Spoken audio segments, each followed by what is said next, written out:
crisis. Sí, crisis. Esta es la palabra que mejor grafica lo que está sucediendo hoy en la derecha frente a las elecciones del próximo 17 de noviembre. Esta es la elección más difícil de la derecha desde el retorno a la democracia. Es verdad que en 1993, cuando era candidato Arturo Alessandri Besa, la elección de la derecha estuvo siempre perdida. Pero era una situación muy distinta. La derecha contaba no solamente con el binominal, sino que también contaba con los senadores designados y contaba con el general Pinochet, que estaba al mando del ejército y por lo tanto tenía una protección enorme. Daba lo mismo perder. Además, frente a Frei, que era del ala derecha de la democracia cristiana, un Frei muy distinto al del día de hoy, evidentemente que la derecha estaba pero muy tranquila. Evelyn Matei intenta, pero no puede. La debacle, por ejemplo, de Luciano Cruzcoque en la región de Antofagasta, en esa circunscripción senatorial, es el reflejo, un símbolo de lo que está ocurriendo con la derecha. Mal cálculo, malos pasos, mal pensamiento, mala lógica al final. No entender que el país ha cambiado, que las apariencias progresivamente ya no sirven. Porque ¿cómo es posible que alguien que jura como ministro, que dice siempre que es ministro, que firma como ministro, que envía proyectos de ley como ministro, que renuncia como ministro, después dice, mira, en realidad yo no era ministro, así que el plazo que tenían los ministros para inscribir sus candidaturas, a mí no me corre, no me empece, como dicen los abogados, a mí no me afecta. No, eso es intolerable. Evidentemente que lo que intentaba decir Luciano Cruzcoque es que él no había abandonado su papel como actor, seguía siendo un actor, actuaba como ministro, pero no lo era. O sea, nos quería decir que el país es una especie de escenario donde él está actuando en una obra. Eso era inaceptable, y fue inaceptable para todos los jueces, incluyendo un juez que pertenecía antiguamente a Renovación Nacional como Mario Ríos. Esto refleja lo que está ocurriendo con la derecha, en que además en numerosas circunscripciones puede ser doblada. No solamente en Antofagasta, donde va Manuel Rojas ahora solo, candidato de la UDI, sino que va por fuera Carlos Cantero, porque Renovación Nacional nunca tuvo la capacidad para negociar con Cantero, que había pertenecido a sus filas. También en la región de Coquimbo, Mario Bertolino, un candidato débil, absolutamente débil, y la UDI lleva un candidato designado que reemplazó a Evelyn Matei cuando se fue al ministerio, que es Gonzalo Uriarte. ¿Para qué decir lo que pasa en la 12ª región, donde van divididos con Miodrag Marinovich y Francisco Berger, que es un cirujano, y por fuera Carlos Bianchi? Por lo tanto, la derecha en una situación muy compleja y con una candidatura presidencial con muchísimas dificultades. Pero vuelvo al caso de Evelyn Matei. ¿Hay alguna razón, explíqueme usted, alguna razón para que el comando presidencial no haya previsto, no haya establecido escenarios posibles frente a la celebración conmemoración de los 40 años del golpe militar? ¿Hay alguna razón para que los haya tomado desprevenida esta situación? Bueno, resulta que este comando los pilló absolutamente desprevenidos. Y después vino este golpe bajo la línea de flotación del presidente Sebastián Piñera. Él acuñó el concepto de los cómplices pasivos. Él es el autor. ¿Quiénes son cómplices pasivos?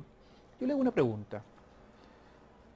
El padre de la candidata, Fernando Matei, ¿es cómplice pasivo o activo? Es que ya nos entramos en esa discusión. Lo de cómplice ya está absolutamente zanjado. Habrá que ver dónde calza. Y cuando Evelyn Matei dijo que ella tenía 20 años para el golpe y por lo tanto no tenía nada que responder, bueno, desde Palacio le dijeron sí, pero ¿y qué pasó cuando usted tenía 21, 22, 23 y le empezaron a sumar los años? Hasta llegar a los 37. Esas son las cosas que finalmente no se explican. Naturalmente que este es un mundo de contradicciones, porque Sebastián Piñera, claro, votó por el no, etcétera, estuvo en el caupolicanazo, pero también fue jefe de campaña del candidato de la derecha, Hernán Vigi. Un poco de tejado de vidrio, pero así están las cosas. Y en la UDI, la molestia que hubo con Sebastián Piñera y por esto de los cómplices pasivos todavía no se pasa. En Carlos Larraín también, presidente de Renovación Nacional. Por lo tanto, una derecha que no enfrentó, que no fue capaz de ver qué ocurría con estos 40 años del golpe militar y que ha afectado duramente a la campaña de Evelyn Matei y a sus candidatos. Naturalmente que aquí ha habido de todo, ¿no es cierto? Ha habido también un poco de cinismo. Escuché decir a Osvaldo Andrade, el presidente del Partido Socialista, decir que todavía él espera una explicación del diario La Segunda, todavía una explicación, no sabe por qué nadie le exige explicaciones al diario El Mercurio. Bueno, yo podría decir dos cosas. ¿Por qué no incluyó a La Tercera? ¿O es porque en el comité editorial secreto de La Tercera hay políticos de la Concertación? Y en segundo lugar, yo le podría decir qué ha hecho él con respecto al Mercurio. ¿Cuál ha sido su actitud con respecto al Mercurio? O sea, ¿cuáles son sus actos? Le exige actos a otros. ¿Cuáles son sus actos? Mientras no pida disculpa, porque a él le encanta salir también en las páginas sociales del Mercurio. Pero más allá de eso, en medio de estas contradicciones, pierde la derecha de todas maneras, aunque haya errores por parte de la Concertación. Y ojo, que Mario Carroza, el juez, está indagando, está investigando quiénes fueron los instigadores del golpe. Y esto puede ser un nuevo flanco, grande, enorme, para la derecha y su candidatura. Lo cierto es que hay una candidatura que está con una debilidad manifiesta, con una campaña además que tiene muchos conflictos en su interior, donde Lavín ya no tiene la importancia que tenía, porque critican a Lavín porque no ha cumplido con su rol articulador, porque está Anita Oluigi, que es amiga de la candidata, que parece que tiene más poder que otros, etcétera, etcétera.